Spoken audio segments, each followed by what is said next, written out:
It's pretty pricey to hold on to a physical body and then bury it, right? Yeah. Now, if you opt for a vault, which is kind of those lined, sealed, concrete receptacles, for lack of a better word. Yeah. So if you want to do that for the casket, instead of like burying it underground, it's going to raise the price tag. So that adds another like $1,500 to it. So that brings you up to almost $9,500.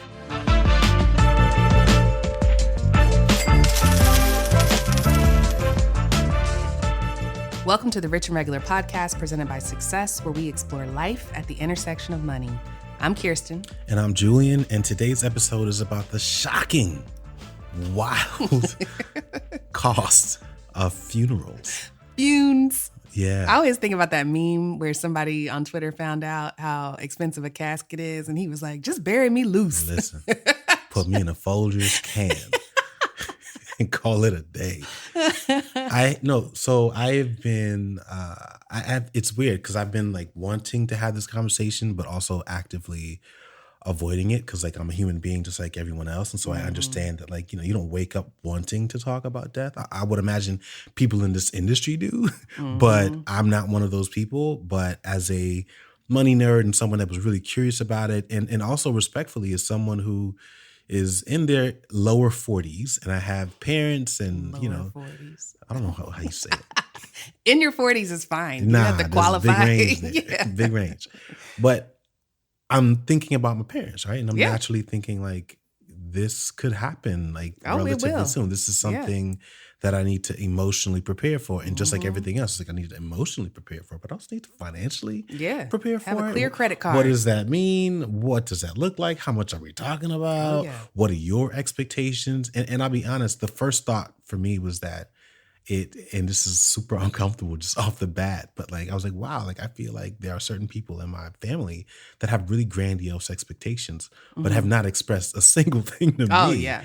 But the expectation would be that, but you're gonna, we're going out with a bang. Like it's and they have expressed the expectation, but usually to like a friend or a sister or something. Like, wow.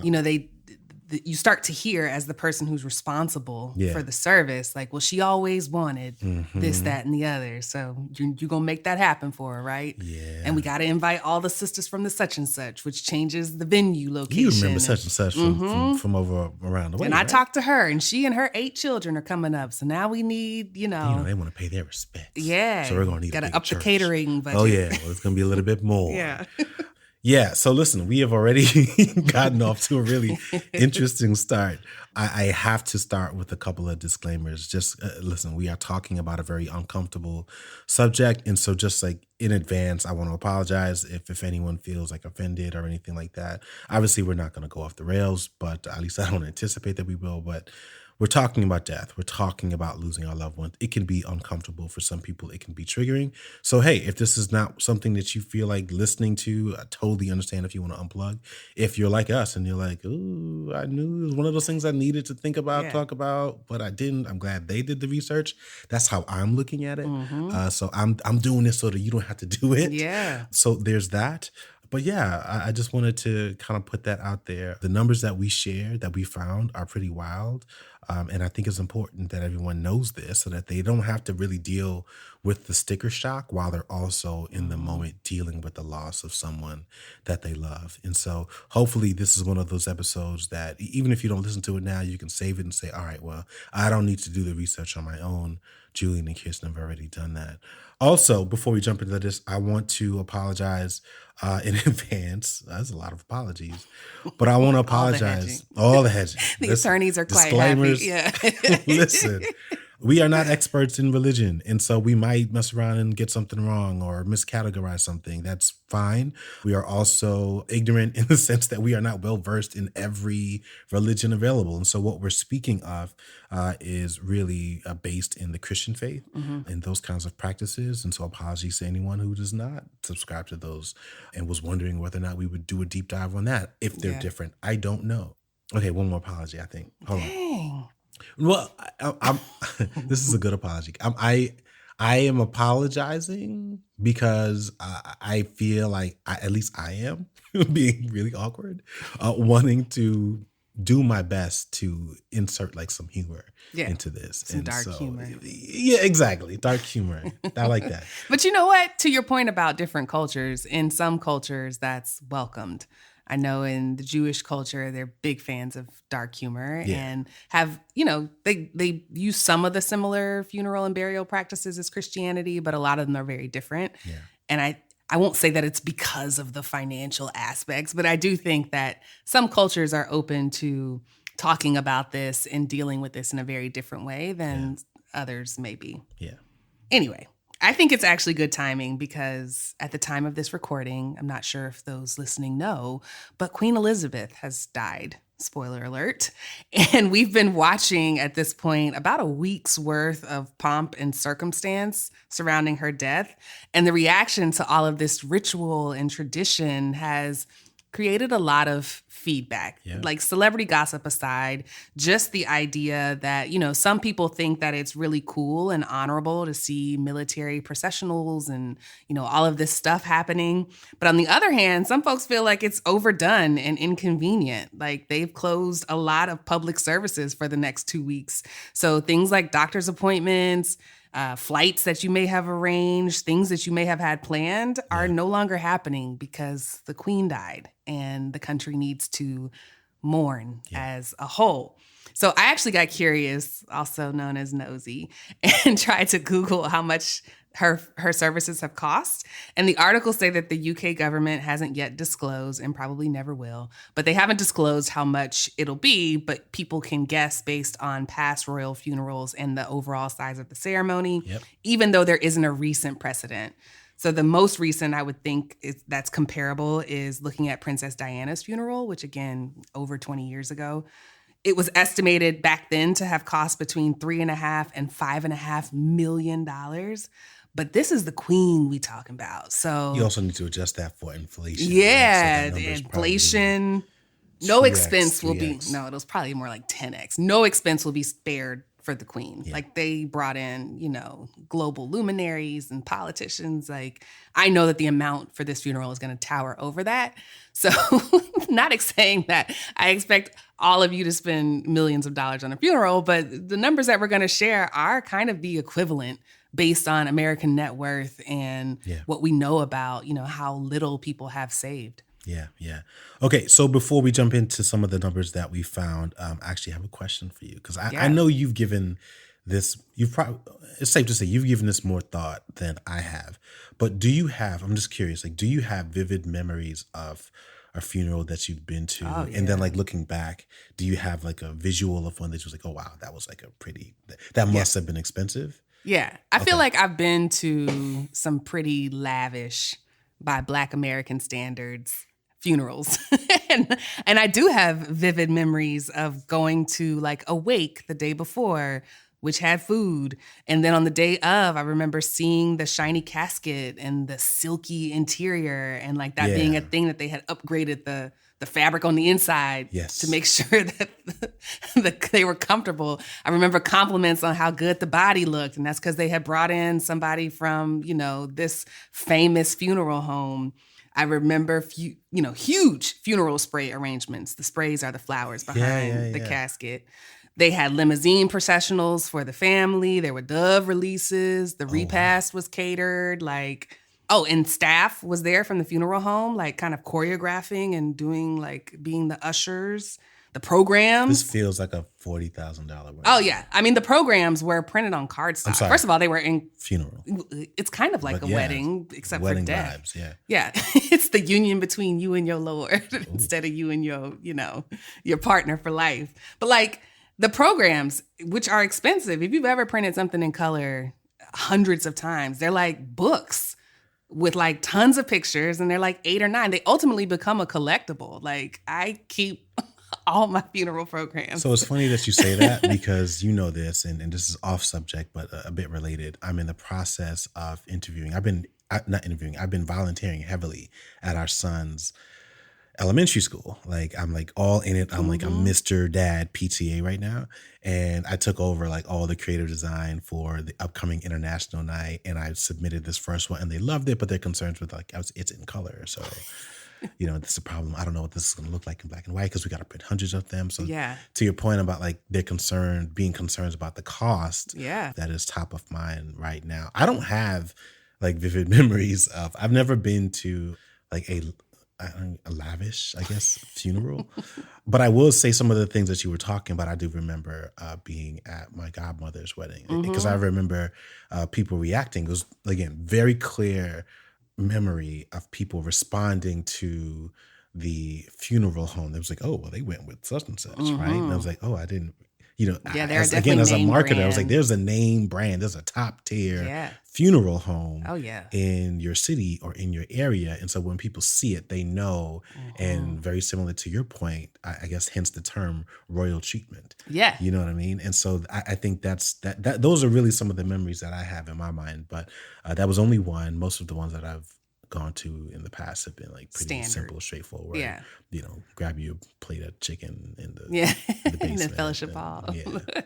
Yeah. I mean, in any of those cases that I'm speaking of, I never really imagined what it would cost because in two of the cases, the deceased knew they were sick and had made arrangements in advance to kind of cover the cost through life insurance and whatnot.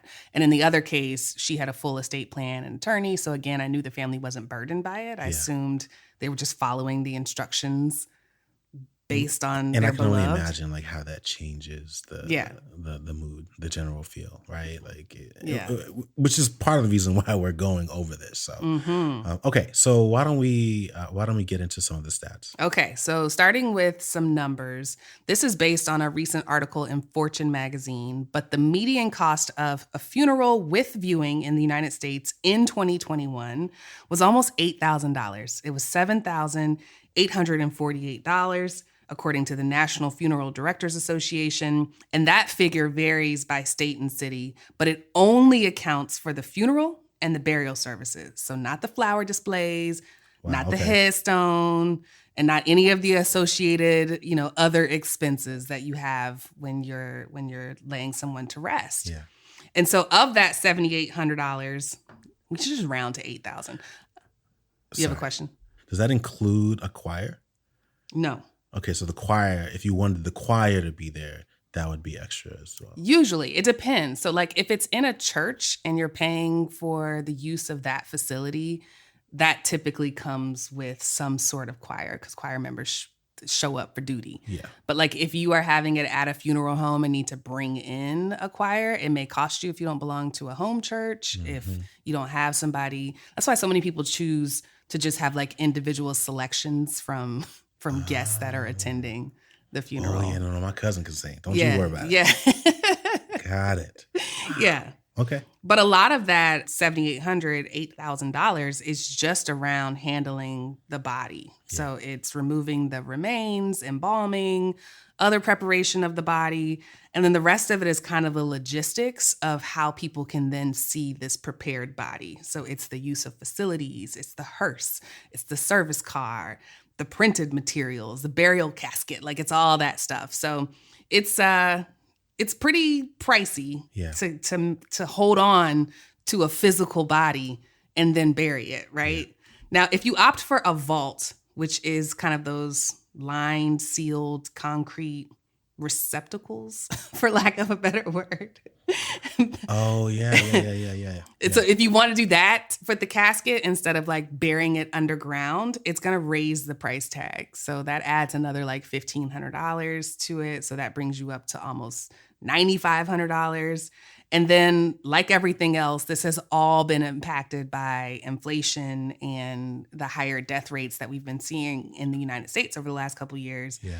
So these prices are based on 2021, and that was already up 6.5% versus 2016. So I'm willing to bet if we looked at 2022 prices, they would be higher than this. So cool, close to, $10,000. Yeah. I was going to say, let's just go ahead and try to round up. $10,000, and I haven't even had a plate I haven't eaten anything yet. Oh yeah, you ain't had your church plate, no baked chicken, nothing. Yeah, no green beans, nothing, no sheet cake, no flowers, no headstone, no.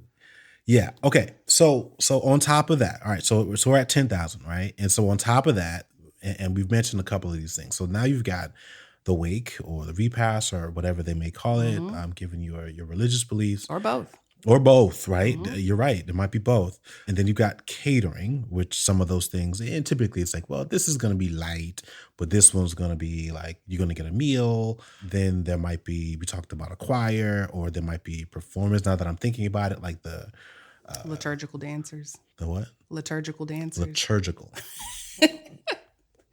The interpretive dancers. The mimes. The mimes. I apologize, y'all. I apologize. Yes, if you want a performing arts, nervous. If you want a performing arts portion of the funeral, that may cost you. Now, again, we should disclaim this and say a lot of this stuff is often given by the community. So it does cost somebody, but it don't necessarily cost you. Like there'll be meal trains so the family is fed. But this is all still money being spent somewhere. That is what I'm looking at, right? I'm looking at this purely from a financial perspective and looking at the amount of money that is involved in the burial and funeral process, right? So we talked about what the sort of median is, but I'm just like adding up all of the other costs, right? So then there's also travel, right? Because there are people, and not everyone lives there, and these people got to come in from New York and Texas, and you got to wait on them. Some people you got to wait for them. I would imagine there might maybe there's a delay or an additional cost for waiting. I don't know, but I do remember having these very difficult conversations. Like as I'm thinking back, as when I was a kid, and I was like, oh wow, I remember, these little, conflicts and really tough discussions in the living room that I wasn't allowed to be a part of. Exactly. And so now it's like all coming back. And then to your point, I looked this one up. Like, again, it doesn't include the headstone. Oh, and there's a lot of stigma attached. There's a lot of to status involved. Yeah. It's almost like a true reflection of your appreciation for someone. Absolutely. Is the extent to which you get a really nice headstone. And again, gosh, it's all coming back. So I just finished watching, I've been watching, even though he asked that we not watch it, but I watched it anyway. But there's like this Hulu series with Mike Tyson, and he was, his mom did the best that she could, but she was a pretty hard mom, a hard knock life and all that stuff. But they talked about how as he got older and he got some money, like he sort of reconciled internally. And one of the things that he did was he went back, right, and found the plot and then gave her a he like proper exhumed the body. Yes, he exhumed the body and then gave her a proper headstone. And it just made me think, I was like, oh, I forgot that was a thing. Oh, yeah. So all of that to say, we did some research, and like the average cost of headstone is like depending on what you want. Like it could be one of those kind of like stone, or maybe not stone. I don't know what that material is, but it's like flat, sort of lays on the ground. But then you've got like actual headstones, which are like made of granite, and they're different styles, but they range from like $1,000 to $3,000. So you talk about the, $9,500 plus travel, plus food, plus catering, plus any of these other things that just come up, plus headstone. Like if you go through all of those things, like it's safe to say, like we're talking about now $15,000. Yeah. And I have been there when those conversations start happening around who's going to pay for it. Right? It's fast because you have to bury. Again, the hospital is not, and the funeral home aren't just going to hold on to this body forever. So you got about a week and a half, depending on your religious requirements. Again, some religions require that you bury the body within the first 48 or 72 hours. Right. But you got to make some decisions very quick. Well, you slipped up and said hospital, right? So that's not including, any assuming medical bills. There happened to have been like an emergency that triggered the death, right? Yeah. So then you also have likely, ambulance fees or all these other things. So like easily we could like slip into the $20,000 range. Oh yeah, easy. I have seen families pull out their credit cards and kind of just like split it, where it's like we got 3,000 on this one, 5,000 on this one, in the hopes of getting reimbursed once some sort of death benefit comes in. I've seen frantic calls made to rich, distant relatives. The Lil Rel. Lil Rel special. Oh yeah, the one that he shot where I think he was on the West Coast in a gym at a high school, and he had a whole bit about this where he got the call, and it was from the family nephew. How you doing? All of us are sitting here. Everyone's here. Your auntie's here. Everybody's here. We're so proud of you. We're so proud of you. Well, your Uncle Jeremy passed. And we need a couple thousand. Yeah. Wow. Yeah. People get really creative when it comes down to how to finance it all. It's just like, It's a lot. So I think what we want to cover first are a couple of ways to kind of bring the cost down and then kind of go from there. So the first option is to donate the body to science, right? Donating a body is the only zero cost end of life kind of ritual that I know of, but it varies on how you can do it by state. So some states will have like these anatomical boards where you can contact them if you want to be a donor in advance. And then other states require you to reach out to institutions directly to see if you qualify. Yeah. But if you want to donate your body to science, I think it's actually evolved now because of COVID that in the hospital, they'll give you that option to donate it. Yeah, God, this is triggering so many memories. I would imagine it's doing the same thing for listeners, but because I just got my driver's license, not just, but like within the last year. And I remember like the last time I did that, just check the little box, right? Like the organ donor? Yeah. Yeah. Yeah. It's amazing like how these little casual things that you do to save $6 like have an impact on your real like end of life situation. There might be a conflict with that relative to what you may have in your estate plan. Yeah. Oh my gosh. Yeah. Take my organs first. And then the second way to bring the cost down is through pre-planning. So if you use a pre-planning service, they'll offer a discount, but it's not much. The main benefit is that you are kind of like you kind of prohibit your family from having to think through all this planning while they're in mourning. You've already written out, the phone tree. You already got your pastor lined up. You got your church home listed. All that stuff is just kind of there in a packet that you open. Your family will open when you have passed away. It's like, look what he got. Yeah, listen, he got the platinum package. Yeah. It's just there. And then the third option is cremation, which surprisingly more people, actually not surprisingly, but more people are opting for this these days. Yeah. So I found another article that had a quote from, again, the National Funeral Directors Association. And they had this prediction that by 2035, nearly 80% of Americans will opt for cremation, right? Compared to 1970, the figures were only 5%. And even in 2020, only 56% of Americans opted for it. So the number just keeps climbing as we normalize.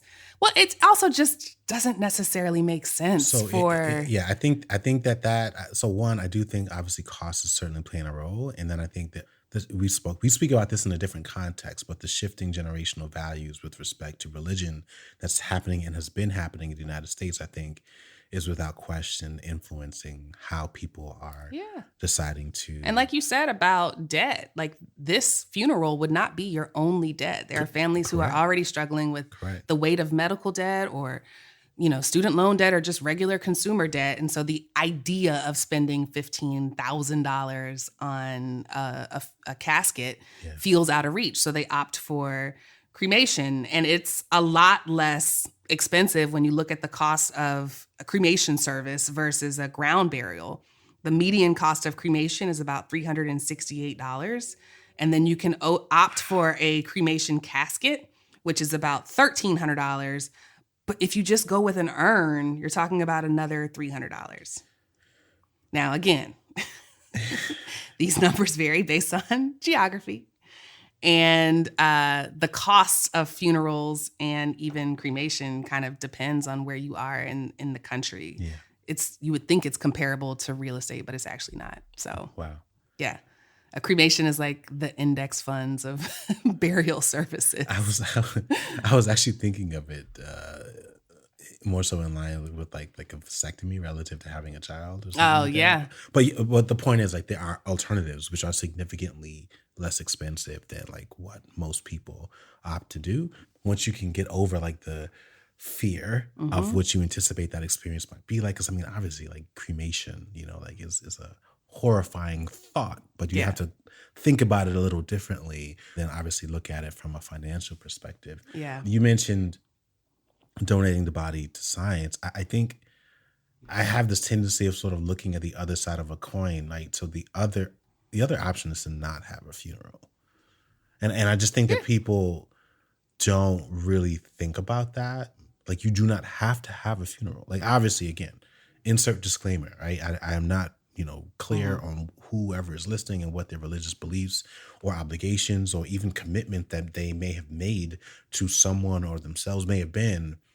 But like no one's forcing you, like literally forcing you to have a funeral. It is an option. I would imagine. And I think you're defining funeral the way that we do it in the United States. You do not need to have a formal ceremony and burial, and you don't have to do this. Yeah. You could just like have people over and celebrate, a celebration of life, which I think a lot of people do. And I feel like seems like a very practical, though less maybe religious based exercise, but you can certainly incorporate some spiritual or even religious exercise into that type of ceremony.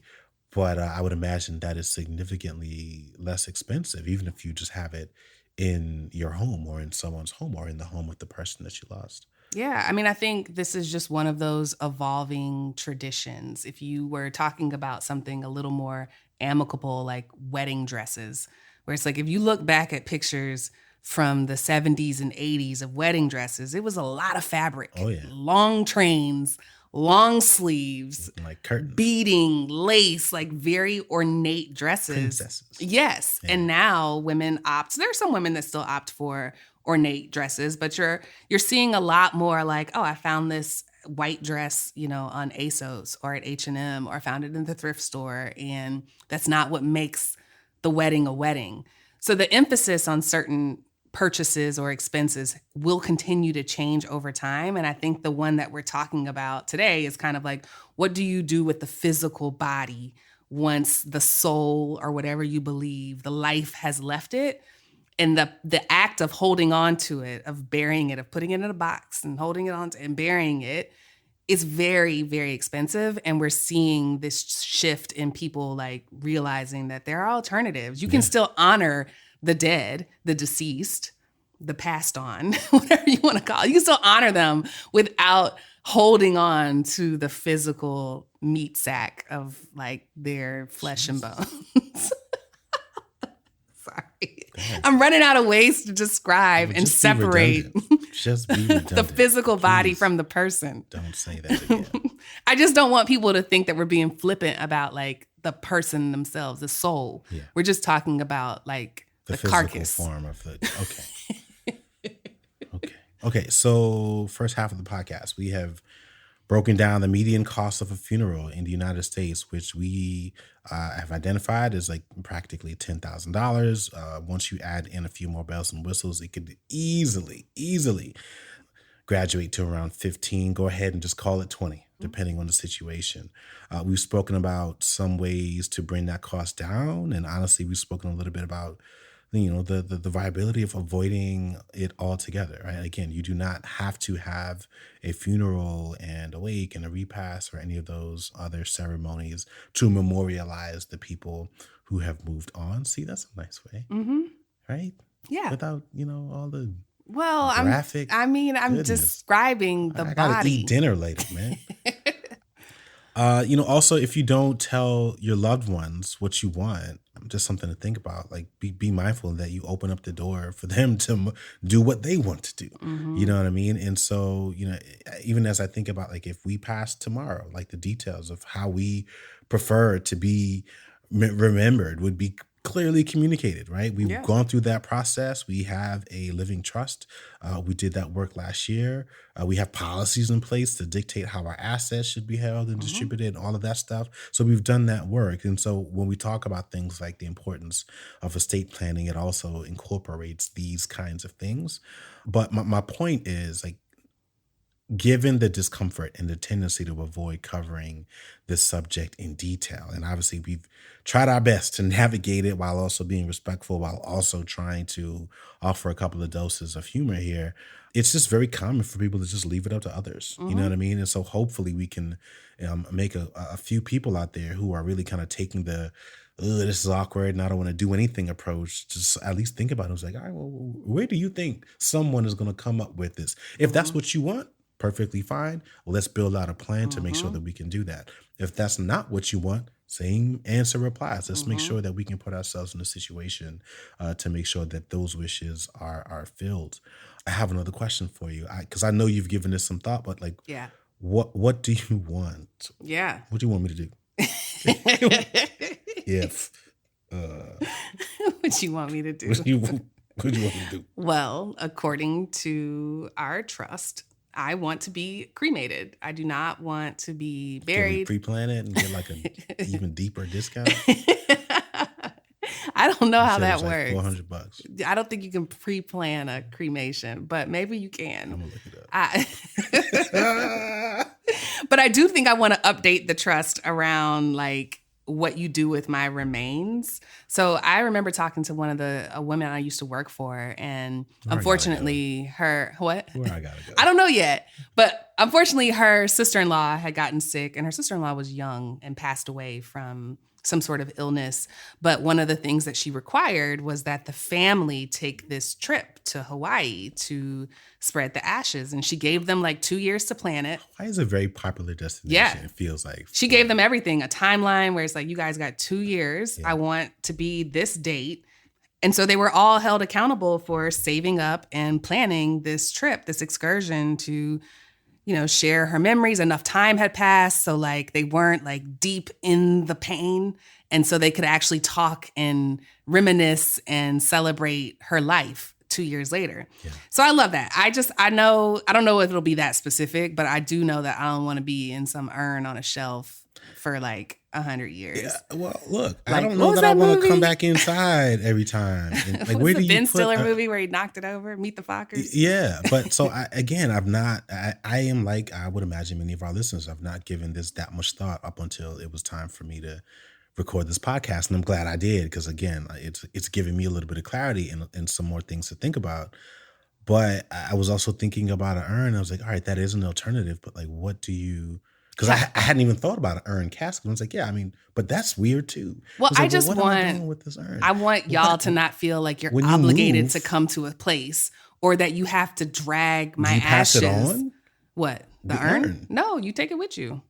When I pass, do I give the Oh. urn to our son? Oh, I don't know. You see what I'm saying? Like, Yeah, I it's guess not you like just urns. collect them. What do you just collect? You just have a bunch of urns. Yeah, I guess. If 80% of people are going to opt to be cremated, If anyone listening has been in this is there going situation, to be like a storage send house us a for note. this? Like, it doesn't. If you have multiple urns at your house, send us a note. Yeah. Let me know how that works. I don't know, because I've never seen. I've Yeah. never seen one. Yeah. I've never seen. Oh, one. really? No, I've never seen one. So you probably have and just didn't know it was an urn. Oh my gosh, you're right. They don't look like what It's they just like sound on the like. shelf. They don't look like what they've been through. Like my. Yeah. Oh Lord. Okay.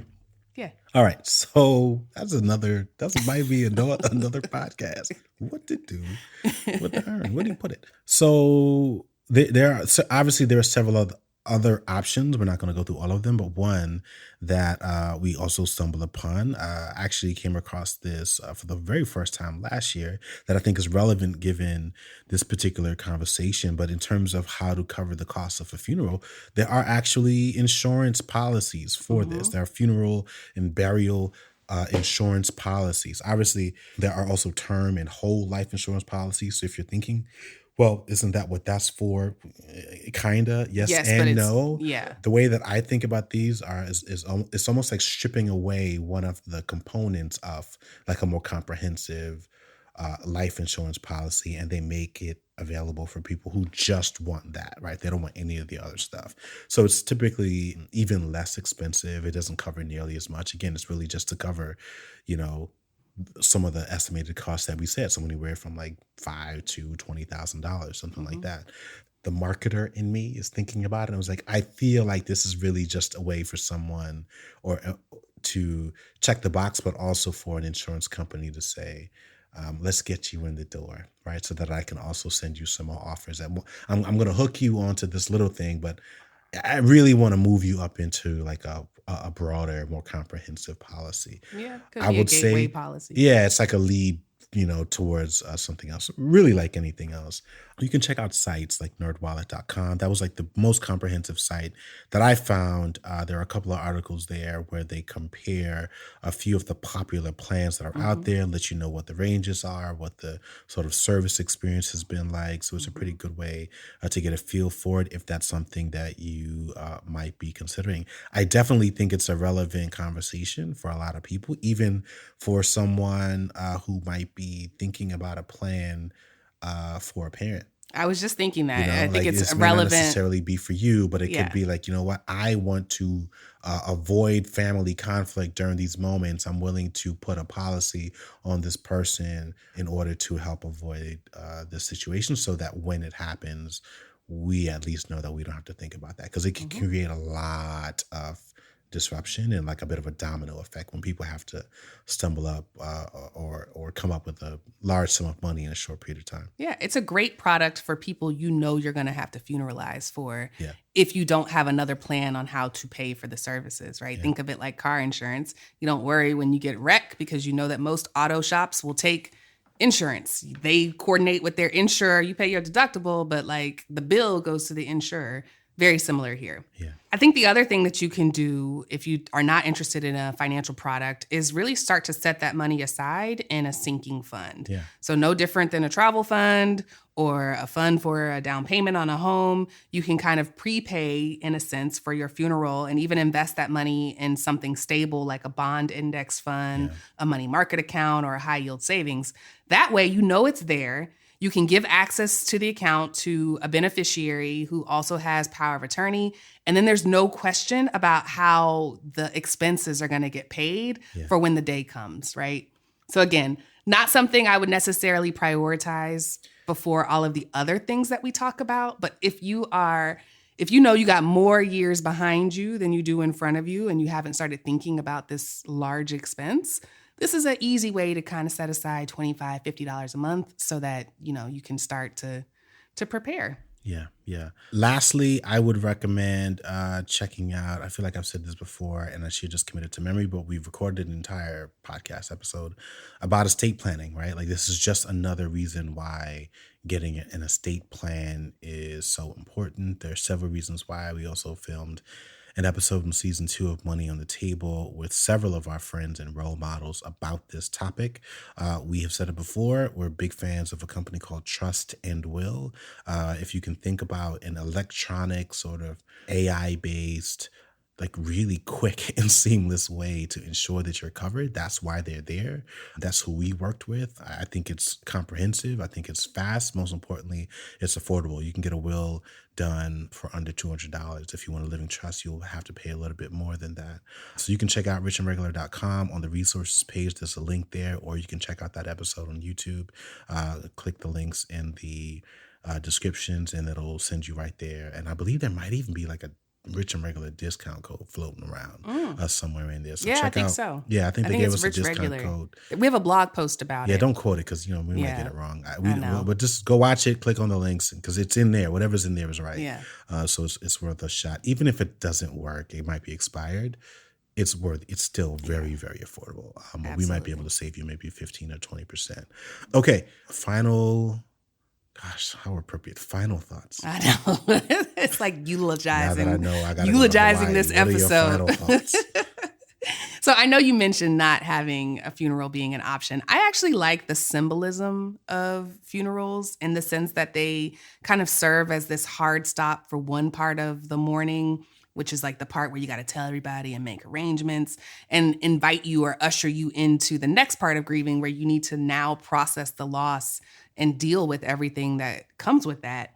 But I also know, as much as I appreciate the symbolism of funerals, I also know that the funeral industry has complicated the ceremony to the extent where it can quickly become a logistical nightmare and add more stress and more debt to an already grieving family. So I've always said that I wanted, my legacy to be that I was a generous person. And my choice to opt for a simpler celebration of life is my way of mitigating against that stress and the pressure to absorb other people's pain while also allowing my family to start their healing process whenever they're ready. Yeah. That to me feels like one of the most generous gifts I can give. And that's what allowed me to push through the discomfort of having the conversation and kind of setting it up in advance. Yeah, yeah. I'm going to give you a funeral in the metaverse. I just thought about it.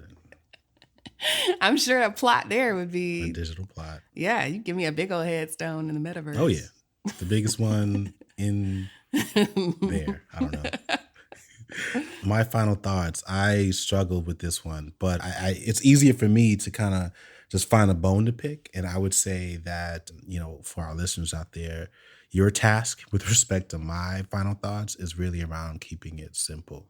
Like anything else, you do not have to give anyone in your life, including yourself, the royal treatment. You don't have to literally plan a prom or a pageant to celebrate your passing, right? It's not necessary. So like I'm giving you, they say like people just need to be given permission. I'm giving you permission to not go uncomfortably above and beyond out of this sense of cultural, social, or I'll go ahead and say religious obligation, right? Like you are entitled to say, I am going to find a easier, simpler way to sort of heal and while also respecting this loved one, right? Yeah. I'm not trying to even be funny, but like if you don't know and you're at the point right now where you're stressing about how to do it, I have friends right now, one of my closest friends, his wife just lost her grandmother and she is in shambles because there's family conflict. They don't really know. There's theft. There's all kinds of stuff going on while they're also new homeowners, multiple kids. They got their own stuff that they're trying to deal with. But she is one of those people, respectfully, that I think feels obligated to do so much for her grandmother because she's the one that raised her and did all these things. And it's like, all right, on top of all of this, on top of everything that you have going on, like give yourself a break. And so my hope is actually not that she's listening, but my hope is that someone in her family who's closer to her than we are can share that insight or sentiment with her. And yeah, that's it. All right. All right. Big one now. What you gonna do? Thank you for listening to another episode of the Rich and Regular podcast presented by Success. If you like what you heard, I'm dying to hear about it. So please take a few moments to leave us a 5-star rating and review on Apple Podcasts. We will see y'all next week, Lord willing. It's not going to kill you to do it. Just do it. Think of it as a headstone for each episode. See, too much dip on the chip? Okay. Too much dip on the chip. All right. We'll see y'all next week. We'll see y'all next week. Bye.